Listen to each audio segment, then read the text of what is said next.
Hello friends, எல்லாருக்கும் வணக்கங்க. கலாஸ் ரெசிபியில் இன்னைக்கு வெஜிடபிள் குருமா பண்ண போகிறோம்.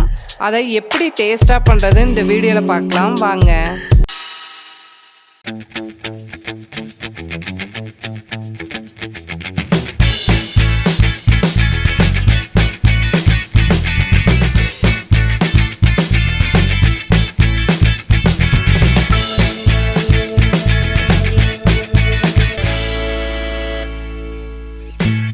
மிக்ஸி ஜாரில் துருவின தேங்காய் 5 டீஸ்பூன், ஒரு ஏலக்காய், கொஞ்சம் பட்டை, 2 லவங்கம், 1 டீஸ்பூன் வெள்ளை எள்ளு, வறுத்த நடக்கடலை 1/2 டீஸ்பூன். நடக்கடலையும் எள்ளும் அளவாக சேர்க்கணுங்க, அப்போ தான் நல்லாயிருக்கும். பொட்டுக்கடலை 1/2 டீஸ்பூன், 1/2 டீஸ்பூன் சோம்பு.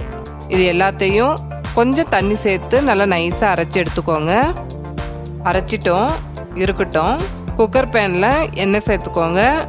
எண்ணெய் ஹீட் ஆன உடனே 1/4 டீஸ்பூன் சோம்பு பொரிஞ்ச உடனே ஸ்லைஸாக கட் பண்ணி வச்சுருக்க 2 மீடியம் சைஸ் வெங்காயத்தை சேர்த்து நல்லா வதக்கிக்கோங்க. இந்த கிரேவி 4 பேருக்கு கரெக்டாக இருக்குங்க. வெங்காயம் வதங்கிடுச்சு. 1 டீஸ்பூன் இஞ்சி பூண்டு பேஸ்ட்டு சேர்த்து அதையும் எண்ணெயில் ராஸ்மல் போகிற வரைக்கும் வதக்கிக்கோங்க.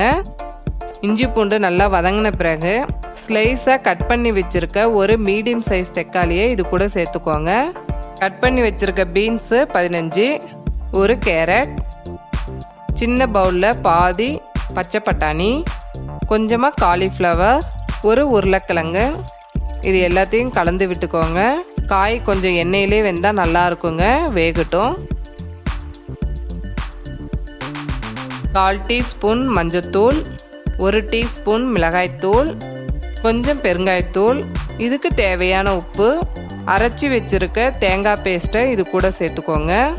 மிக்ஸி ஜாரில் கொஞ்சம் தண்ணி சேர்த்து அதையும் இது கூட சேர்த்துக்கலாம். இன்னும் கிரேவி வேணும்னா கொஞ்சம் தண்ணி சேர்த்து கலந்து விட்டுக்கோங்க.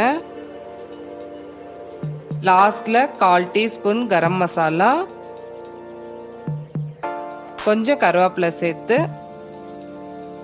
காய் வேகிறதுக்காக குக்கர் மூடி போட்டு ஒரு சவுண்டு விட்டு எடுக்கலாம். ஒரு சவுண்டு வந்துருச்சு, வாங்க எப்படி இருக்குன்னு பார்க்கலாம். பாருங்கள், கிரேவி சூப்பராக இருக்குது. கொஞ்சம் கொத்தமல்லி ஆட் பண்ணிக்கலாம்.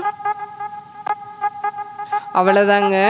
இது சப்பாத்திக்கு ரொம்ப நல்லா இருக்கும். இதை நீங்கள் ட்ரை பண்ணி பார்த்துட்டு உங்களுடைய கமெண்ட்ஸை எனக்கு ஷேர் பண்ணுங்கள்.